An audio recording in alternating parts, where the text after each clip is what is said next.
Janet. Here. Jeff. Here. Dale. Here. The purpose of this meeting here today is an appeal on determination, and we understand everyone's interest and our sincere interest in it also. And we'd like to ask upon you that in this process there will be no questions or answers from citizens' comments, and it will only pertain to Randy and his lawyer, and David and his lawyer. So we're going to have to hear all that we can to understand what has happened and all the facts. So we'd appreciate it very much if you keep all the noise down to a minimum, because we have to hear what's going on, and we don't want them to have to repeat or us to have to ask questions. There is no citizens' questions or comments. Dale, I was only referring to we're not going to be able to hear you. You can get the mics a little closer, because it's real hard to hear you. Can we do that? We appreciate that. You bet, Steve. Is that any better? No. Now, get to the mic. Is that any better? Get better all the time. There we go. Hello? Yeah.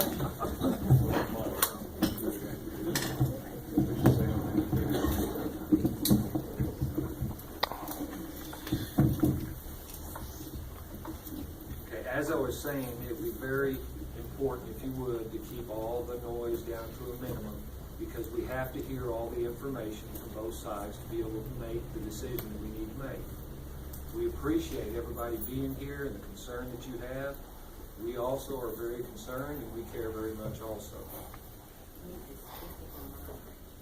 As we go on through this meeting, one side is going to present theirs, and then the other side is going to present theirs, and then we're going to go into executive session. And when we come out, then that will be we'll determine and we'll vote according to the information that we have. It's really important that we understand that Mr. Poindexter, that you have elected not to go into executive session, but have all this out in the open, and that it can be conducted in public, and that you have waived any liability on behalf of the city for any truthful statements that have been said. Is that correct? Okay. Thank you. Okay, with that in mind, I believe we should proceed, and determining it would be Dave, Mr. Slezexi, on his part first.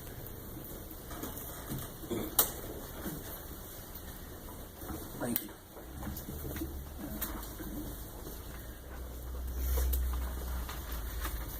On September 25th, I provided termination notice for cause to Randy Poindexter. Such termination was for insubordination and failure to follow instructions and directives. The four reasons identified in the termination letter of notice was failure to respond to a deadline set forth of August 15th to identify all agreements, contracts, and obligations committed on behalf of the fire chief. Specifically mentioned in this was a contractual agreement with Physio Control for $12,154.32.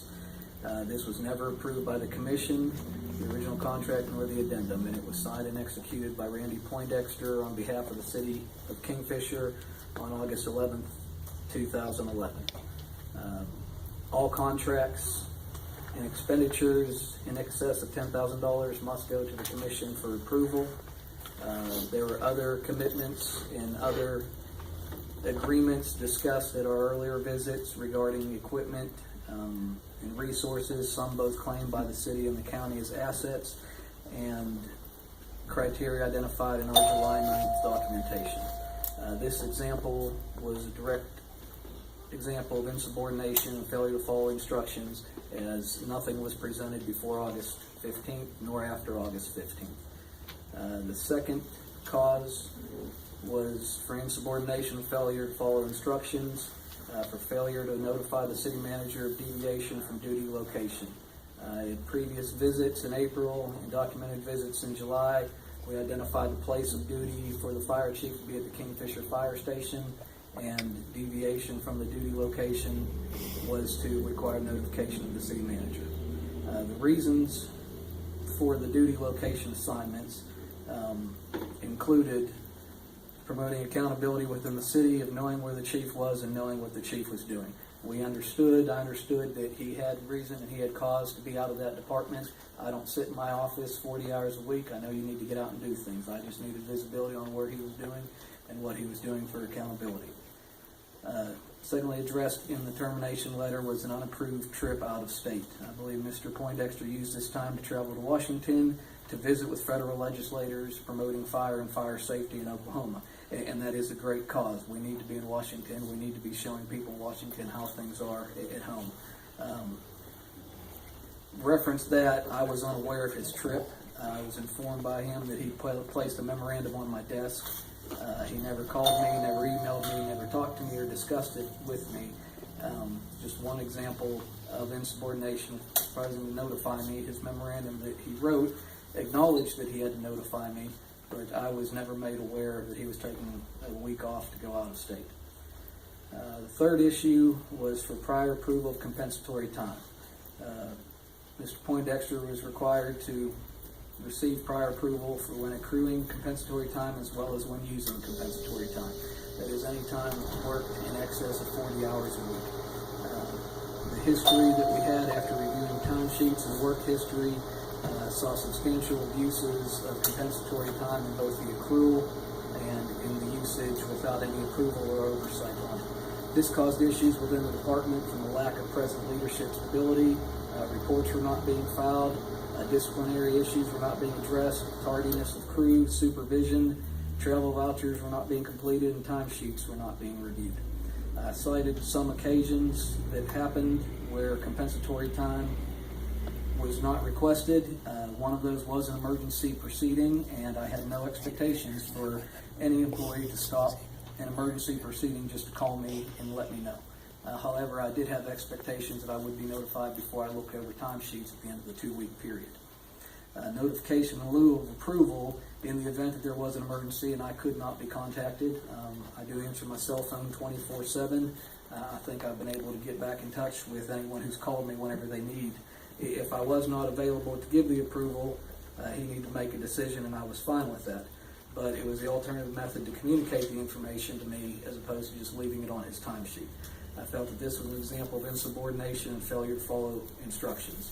The accrual of the compensatory time exceeded normal hours and normal hour ranges to where the chief would not be at work because he was accruing compensatory time in the evenings and weekends and then using it Monday through Friday during the week.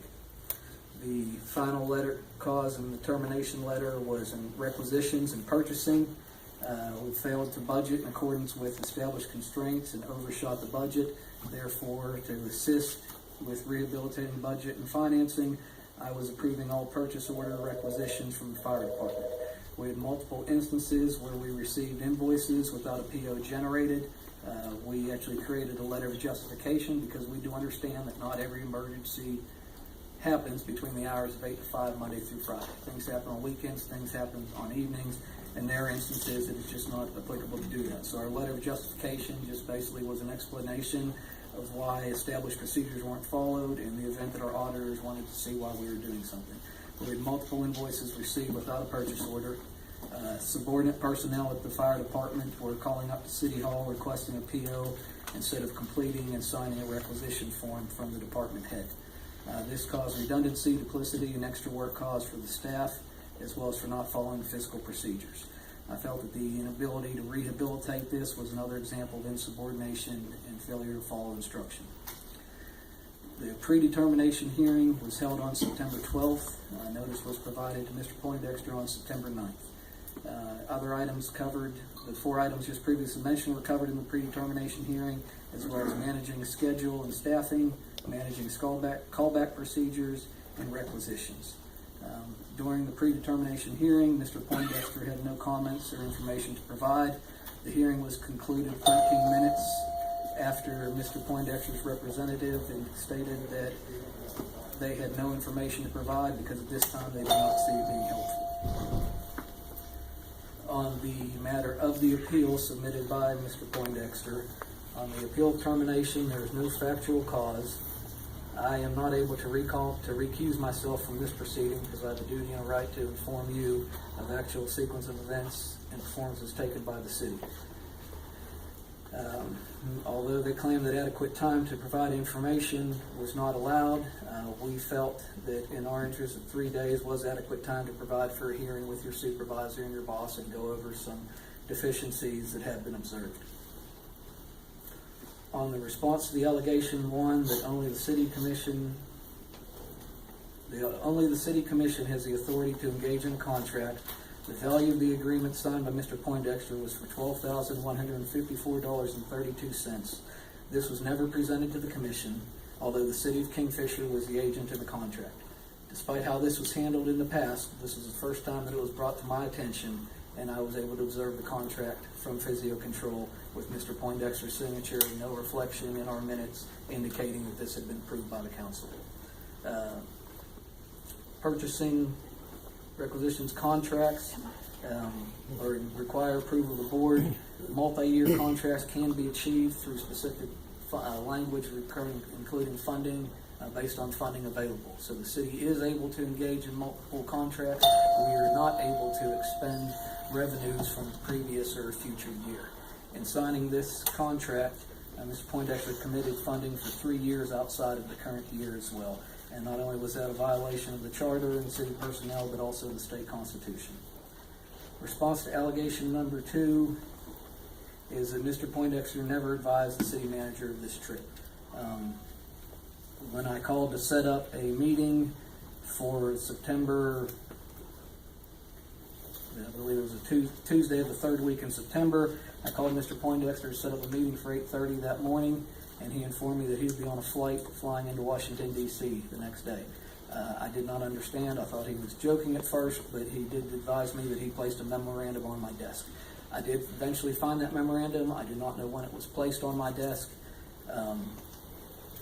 but in his letter that he provided in his appeal hearing, he did acknowledge that I was his supervisor and that I had to approve deviation from his schedule.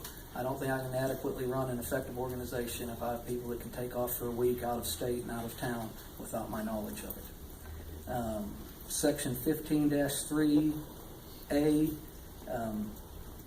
as alluded to in response number 2, does exist.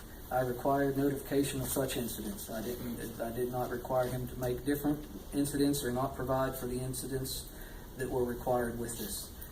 There is a reference to an ordinance 1.15D7, which does not exist, and ordinance section 1.15D3 does not exist. I'm not sure if these were misreferenced or if this was a different section, but as presented, it's just an ordinance. No such of those ordinances existed. Weekly reports were designed to enhance the chief's visibility of weekly operations of the department, to include training, resources, maintenance, future needs, and these were not to be delegated to support subordinate personnel.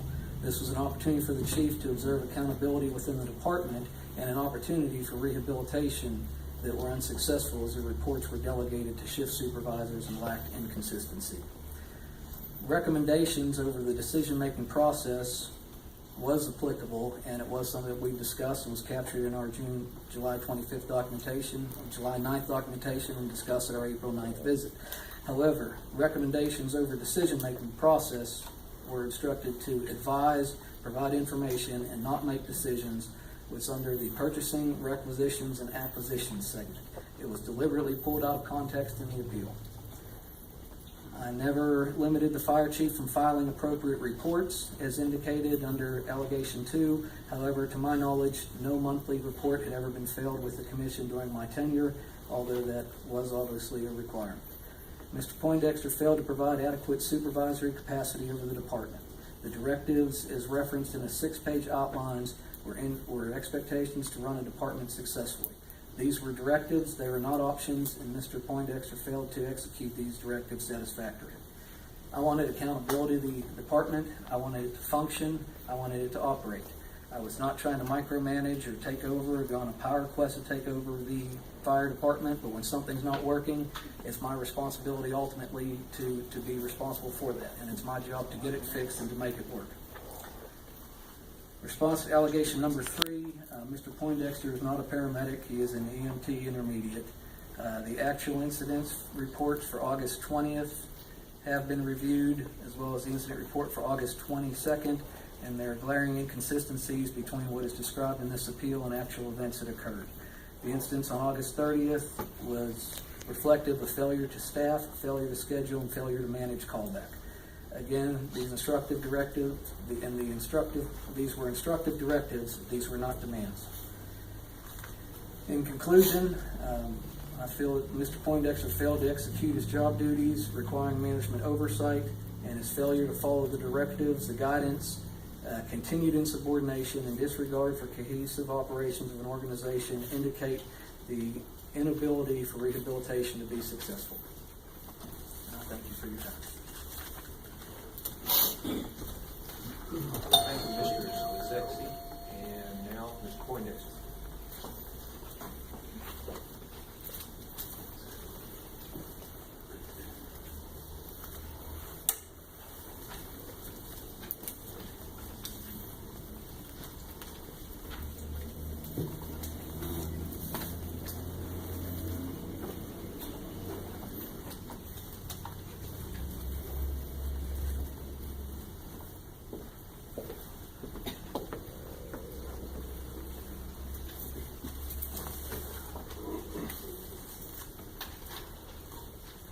Board. My name is Matt Smith. I'm Chief Poindexter's attorney. Chief Poindexter's going to speak for just a second after I'm done. As the board is aware, we believe that Chief Poindexter's termination was done in retaliation for his brother filing a lawsuit against the city for Mayor Steubenville and former city manager Richard Reynolds. We believe the manner in which termination was handled and these July 9th directives that we'll talk about later and the 12-minute predetermination hearing were all evidence of this motive. Regardless, we will go ahead and respond to the allegations, these specific allegations that were made in the termination notice, and our response. Although we feel that we have adequately responded to them in our appeal of the termination, I will add a few items with respect to the physio control contract, which is the contract that the city manager states obligated the city for over $10,000 was the threshold limit. But I think some background will bring some clarity to this situation. Chief Poindexter purchased a used cardiac monitor defibrillator unit at I keep wanting to say Army surplus, but it's something similar to Army surplus. That unit cost $2,500. That unit cost $25. Typically, they cost $27,000. The city already had a contract in place at that time. That was around August of 2011, prior to the current city manager's tenure. The city already had a contract in place at that time with Physio Control to service the other units. Chief Poindexter added that unit, added service of that unit to the existing contract with Physio Control. The city manager at that time approved the addition of that unit by paying the fees incurred to monitor, to update and service this unit. As we said, the current city manager didn't start work until May of 2012. So this contract had already been in existence 10 months prior to the current city manager, and the city of Kingfisher had operated under it and apparently used that cardio monitor defibrillator unit all that time. So we don't believe that was any sign of insubordination. Secondly, the Washington, D.C. trip. Chief Poindexter had gone on that trip for 6 years. And he lobbied Congress for federal fire protection funds. And he received grants totaling $500,000 for the Northern Oklahoma Development Authority by virtue of his lobbying. The city of Kingfisher gets a share of those funds. They're entitled to them. They're part of the Northern Oklahoma Development Authority. Chief Poindexter did ask permission to go on this trip. He put a letter on the city manager's desk 10 days prior. 10 days prior. And heard nothing. And if you put a letter asking permission for something on your superior's desk, and it sits there for 10 days and you hear nothing, your assumption has to be that he has no objection to it, not that he didn't dig through the paperwork in his desk and find it. So we don't believe that is any evidence whatsoever of insubordination. Chief Poindexter paid his own way on this trip. He always paid his own way in this trip. It was done solely for the benefit of the city of Kingfisher and the Northern Oklahoma Development Authority. And finally, much hay has been made of the chief's request for comp time on the 3 days at the end of August. We're fairly clear in our appeal what Chief Poindexter was doing on those 3 days, that the city manager thinks that Chief Poindexter should have asked permission to accrue comp time on. He was attempting to save lives. He was covering the station during a double fatality accident. He was covering for one of his fellow firemen when he had a family emergency. The city manager says that shows he's not doing his job right. He's unorganized. Our point is that's Chief Poindexter managing his fire department and being a good fireman. So we don't believe that that's insubordination at all. I think that the broader issue here, or one of the broader issues here, is how the city manager has set up Chief Poindexter to fail. He set Chief Poindexter up by, so in the course of doing his job of being a fireman, a job that Chief Poindexter is great at, a job that he's been nationally recognized for doing, he set him up so he'd violate some new, minute directives, so the city manager could fire him. This stack of documents that I have, the city charter, city ordinances, policy and procedures manual, fire prevention code, the local 3434 union contract, the local 522 ambulance contract. These are all documents that tell Chief Poindexter how to do his job, and he was doing his job well. And the city manager added one more. Oh, and I should add that these are all law, or these are all agreements that bind the city of Kingfisher. The city manager wanted to add one more contract agreement directive, the July 9th directives. And we don't think that the city board ever approved these directives. We don't think that they have the force of law. We don't believe that they're anything that should tell a decorated fireman like Chief Poindexter how to do his job. And I wanted to close up by reminding the board of a few things that Chief Poindexter has done for the city of Kingfisher. Chief Poindexter and his department built a fire rescue truck from a truck that had been donated by Chesapeake. To obtain the parts to build this fire rescue truck at wholesale, he used a purchasing ID from one of his firemen's companies, and he was able to acquire these parts at wholesale pricing, and it saved the city, in his estimation, in excess of $100,000, which would be the price to acquire this truck new. And the city manager thanked him for that by accusing him in these July 9th directives of committing a misdemeanor. Committing a crime by using these county funds, not city funds, to purchase these goods through the company of one of his firemen. And in response to that, Chief Poindexter hired his own attorney, and who had discussions with two different district attorney's offices to assure him that no crime had been committed, because Chief Poindexter didn't want this hanging over his head. But that's how he was thanked for saving the city and the county $100,000. Chief Poindexter has installed 2 different tornado sirens at his own expense in the city of Kingfisher. One at North 2850 Road, and the other just behind the Cimarron Electric out on Highway 81 North. Chief Poindexter has helped drop the city's ISO rating from 6 to 5.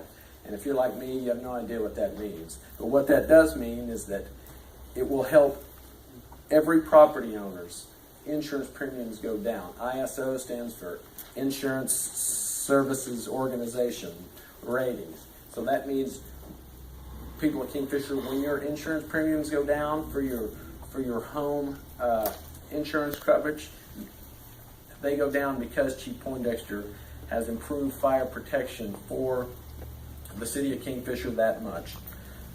Chief Poindexter built the county's first vacuum tanker for massive water distribution and fire prevention. He did this at a cost to the city of $98,000. Typically, these units new cost $300,000. And finally, Chief Poindexter assisted in writing and getting a 1/4-cent sales tax pass, which puts $87,000 annually into the Kingfisher Fire Department. In closing, I think it's clear that Chief Poindexter's made the case that the reasons for his termination weren't grounded in reality. He was doing his job, and the board should reinstate him immediately. Chief Poindexter would like to make a statement. Thank you.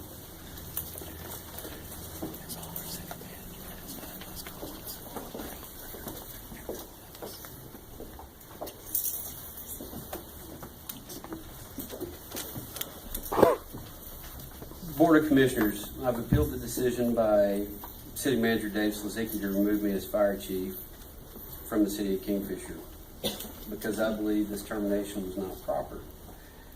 In my 6.5 years as the fire chief for the city of Kingfisher, I have at all times conducted myself to the best of my abilities to serve and protect the citizens of Kingfisher. It is my opinion that the city manager's continuing meddling with the fire department will jeopardize the safety of the citizens of Kingfisher.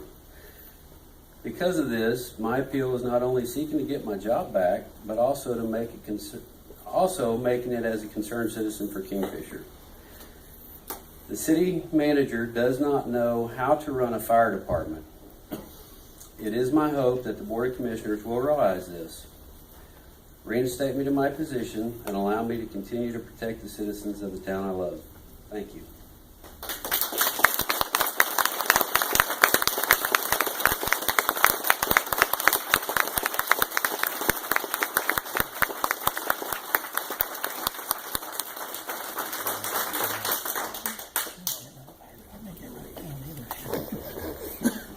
At this time, we're going to go into executive session, and we'll discuss the facts and the information that we've heard, and we'll return. Could I have a motion to go into executive session?